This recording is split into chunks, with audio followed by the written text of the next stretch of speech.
Everyone, welcome to my channel. Today we are going to continue with class 10th math chapter number 3. क्या इसके हम question number 3 कर रहे थे. इसके हमने क्या कर लिया, इसके हमने फोर्थ पार्ट को कंप्लीट कर लिया है. अब आज हम इसका फिफ्थ एंड सिक्स्थ पार्ट को कंप्लीट करेंगे.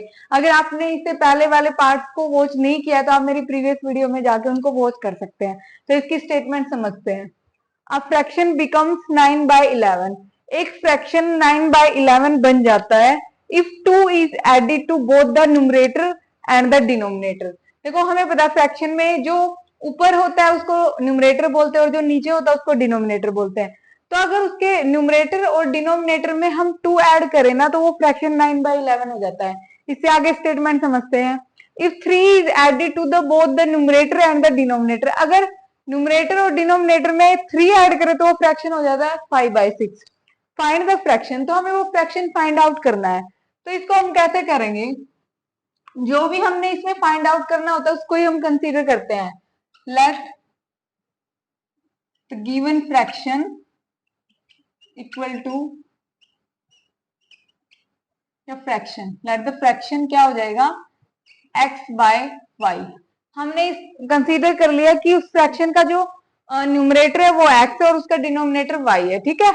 फिर अकॉर्डिंग टू क्वेश्चन इन्होंने क्या बोला हमें, अगर हम 2 ऐड करें बोथ न्यूमरेटर एंड डिनोमिनेटर में तो वो फ्रैक्शन 9/11 हो जाता है. जैसे फ्रैक्शन का न्यूमरेटर है उसमें हमने क्या किया, 2 ऐड कर दिया. ऐसे ही डिनोमिनेटर का जो फ्रैक्शन का जो डिनोमिनेटर उसमें हमने 3 ऐड कर दिया. ठीक है, 2. तो वो फ्रैक्शन क्या बन जाता है, 9/11. हमने इक्वल क्यों पुट किया, क्योंकि इन्होंने बोला ये ऐड करने के बाद वो फ्रैक्शन 9/11 हो जाता है. तो हमने करना क्या है, इसमें हमने पहले pair of linear equation find out करनी है, फिर उनको सोल्व करना है. तो यहाँ पे हम क्या करेंगे, क्रॉस मल्टीप्लाई करेंगे ताकि हम एक इक्वेशन फाइंड आउट कर सके. यहाँ से तो क्या होता है, 11 की इसके साथ मल्टीप्लाई हो जाएगी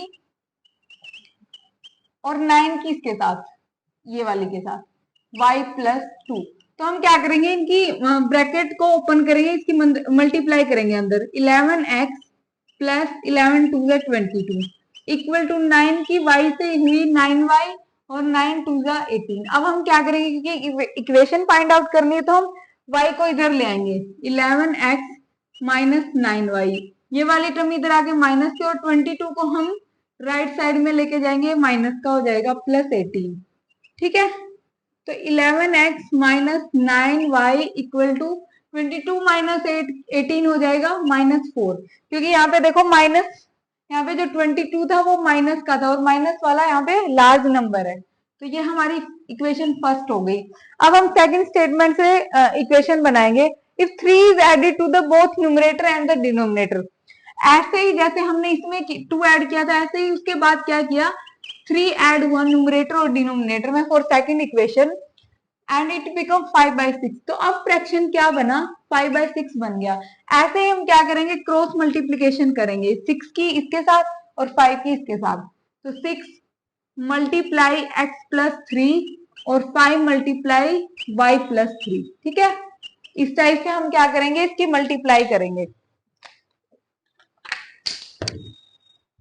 तो अब देखिए 6 की इसके साथ मल्टीप्लाई हो जाएगी, क्या होएगा, 6x प्लस 6 3 18 इक्वल टू 5 की y के साथ 5y और ऐसे ही 5 की फिर 3 के साथ मल्टीप्लाई करेंगे 15. तो हम क्या करेंगे, x और y वाली टर्म को लेफ्ट साइड में करेंगे और कांस्टेंट टर्म जो यहाँ पे है, जैसे 18 उधर जाके माइनस का हो जाएगा. तो 6x माइनस 5y, 18 माइनस 15, ये माइनस का 3 हो गया. ये हमारी सेकंड इक्वेशन हो गई. ठीक है. हम क्या करते थे, सब्स्टिट्यूशन मेथड से हमने इसको सोल्व करना है. तो ये हमारी 2 इक्वेशन आ गई. हम क्या करते हैं, किसी भी एक इक्वेशन से x या y निकाल के अदर इक्वेशन में पुट करते थे. ठीक है. तो हम यहां से इक्वेशन सेकंड से निकाल लेते हैं. मान लो x, find value of x from equation 2. तो यहाँ से x फाइंड आउट करना है तो y को हम क्या ले जाएंगे, उधर ले जाएंगे राइट साइड में.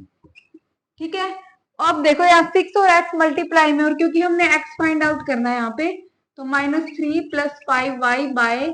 6 उधर जाके डिवाइड में, और ये होगी हमारी इक्वेशन नंबर 3. क्योंकि हमने x को सेकंड इक्वेशन से निकाला तो हम किस में पुट करेंगे, फर्स्ट इक्वेशन में। Put value of x in equation 1 we get, तो यहां पे हो जाएगा 11x माइनस 9 है, तो x की जगह हम वो वाली वैल्यू पुट करेंगे यहाँ पे, -3 प्लस 5y बाय 6, ये 6 है, और -9y इक्वल टू -4। ठीक है, अब देखो 11 3 हो गया यहाँ से 33, क्योंकि हम अंदर ब्रैकेट में मल्टीप्लाई कर रहे हैं। 11 5 हो गया यहाँ से 55 divide by 6 -9y equal to -4। अब हम क्या करेंगे, हम एलसीएम लेंगे। ठीक है, 6 एलसीएम आ गया, क्योंकि यहाँ पे देखो एलसीएम हम ऐसा लेते जो दोनों की टेबल में आता हो। तो 6 को 6 से डिवाइड करेंगे 1 आएगा, 1 की से मल्टीप्लाई करेंगे तो ये वाली टर्म तो एज इट इज आएगी माइनस, लेकिन इसमें देखो 1 को 6 पे डिवाइड किया, 6 आ गया, 6 की 9 से मल्टीप्लाई, 6 9 जा 54 इक्वल टू -4। ठीक है, अब मैं यहाँ पे कर लेती हूँ क्योंकि यहाँ पे स्पेस थोड़ा कम पड़ रहा है। तो देखो ये दोनों देखो y वाली टर्म है, y वाली टर्म है ना, तो 55 माइनस 54 क्या हो गया यहाँ पे, y हो गया, क्योंकि 1 y रहेगा, 1 चाहे हम लिखे या ना लिखे, और 6 को हम उधर ले जाएंगे, 6 4 जा क्या हो गया -24, तो y यहाँ से आ गया -24 प्लस का 33, क्योंकि जब मैं 33 को उधर लेके जाऊंगी ये क्या हो जाएगा पॉजिटिव, तो y की वैल्यू यहाँ से कितनी आ गई, 33 में से 24 गए 9। ठीक है, y की वैल्यू हमारी 9 आ गई। अब मैं यहाँ पे कर लेती हूँ, फिर हम क्या करते हैं, y की जो भी यहाँ से निकलता है x या y, उसको थर्ड इक्वेशन में पुट करते हैं। Put value of y in equation 3। ठीक है, इक्वेशन 3 में x क्या है हमारा, x equal to -3 plus 5y है ना, तो 5 मल्टीप्लाई 9 कर देंगे हम, डिवाइड बाय 6, x हो गया -3 प्लस 9 5 जा 45 डिवाइड बाय 6, तो x यहाँ से हो गया 42 बाय 6। ठीक है, तो 6 से इसको डिवाइड करेंगे, 6 7 जा, तो x आ गया यहाँ से 7। अभी भी हमारा क्वेश्चन कंप्लीट नहीं हुआ, क्योंकि इन्होंने बोला था फाइंड द फ्रैक्शन, अभी हमारे x और y की वैल्यू निकली है। ठीक है, तो यहाँ से हो जाएगा, x हमारा कितना आया, अभी x हमारा 7 आया है और y हमारा 9 आया है, तो हमारा फ्रैक्शन क्या हो गया 7/9। आपको इस टाइप से फाइंड आउट, अगर आप यहाँ पे सिर्फ x या y निकाल के क्वेश्चन कंप्लीट नहीं करोगे तो आपके इससे मार्क्स कट हो जाएंगे, तो आपको पूरा कंप्लीट करना, आपको फ्रैक्शन निकाल के दिखाना है। आई होप आपको बहुत अच्छे समझ में आया होगा। पहले हमने इक्वेशन फाइंड आउट की, फिर हमने x और y की वैल्यू निकाली विद सब्स्टिट्यूशन मेथड। अगर फिर भी कोई डाउट है तो आप कमेंट बॉक्स में कमेंट कीजिए। अब हम करेंगे इसका 6th पार्ट। अब हम करने जा रहे हैं क्वेश्चन नंबर 3 का 6th पार्ट। इसकी स्टेटमेंट समझते हैं। 5 years hence the age of Jacob will be 3 times that of his son। Age of Jacob है ना, 5 साल पहले क्या थी, अपने सन से 3 टाइम्स थी। एंड 5 years ago, और 5 साल पहले, ये क्या है 5 साल बाद, जैकोब एज वो 7 टाइम्स दैट ऑफ हिज सन। मतलब जैकोब के जो सन की एज है उससे उसकी एज क्या थी, 7 टाइम्स थी। देखो इसको ऐसे, आपको ऐसे समझ में नहीं आएगा, जब हम क्वेश्चन करेंगे अच्छे से आपको मैं एक्सप्लेन करती हूँ। तो देखो जब भी हमारे पास एज वाला क्वेश्चन आएगा, पहले हम प्रेजेंट एज कंसीडर करते हैं सभी की।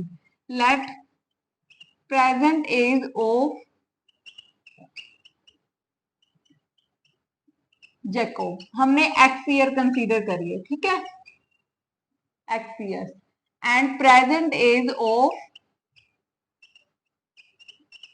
हिज सन, उसके सन की एज हमने कितनी कंसीडर की, वाई ईयर्स। ठीक है, अब देखो पहली वाली स्टेटमेंट के अकॉर्डिंग 5 years hence, तो पहले इनकी 5 साल के बाद की हम एज फाइंड आउट करेंगे। 5 years hence age of Jacob. ठीक है, आप इस कॉन्सेप्ट को अपने ऊपर अप्लाई कीजिए। जैसे आपकी जितनी भी एज है 18 19 जितनी भी है, 5 साल के बाद आपकी एज क्या हो जाएगी, हम उसमें 5 ऐड करेंगे। अगर 5 साल पहले की है तो हम 5 माइनस करेंगे। तो ऐसे ही वही कॉन्सेप्ट आपको इस पे अप्लाई करना है कि यहाँ पे present age of Jacob x है, तो 5 साल के बाद उसकी एज कितनी होगी, यहाँ पे एक्स प्लस 5। ठीक है, ऐसे ही उसके सन की कितनी एज हो जाएगी, ऑफ हिज सन,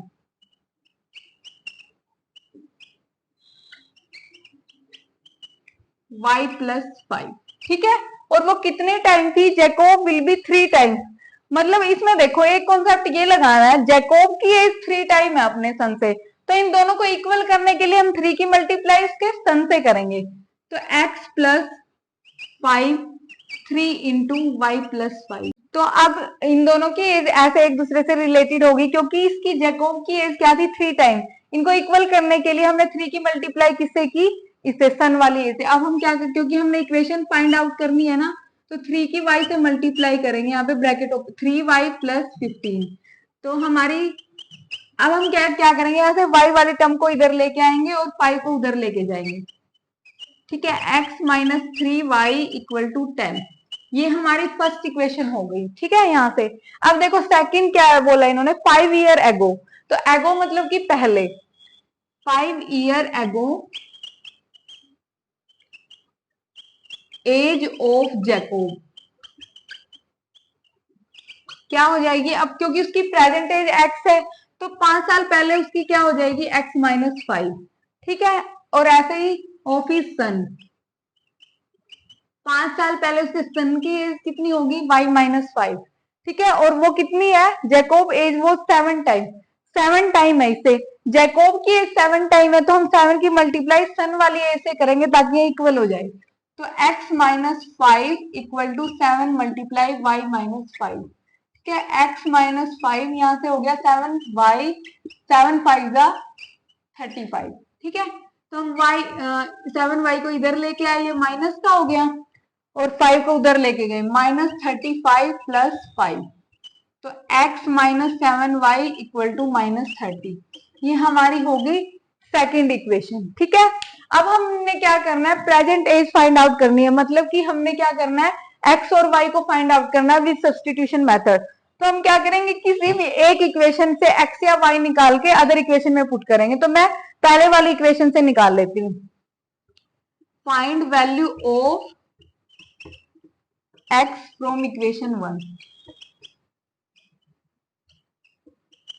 ठीक है, तो यहां से x हो गया 10 प्लस 3y।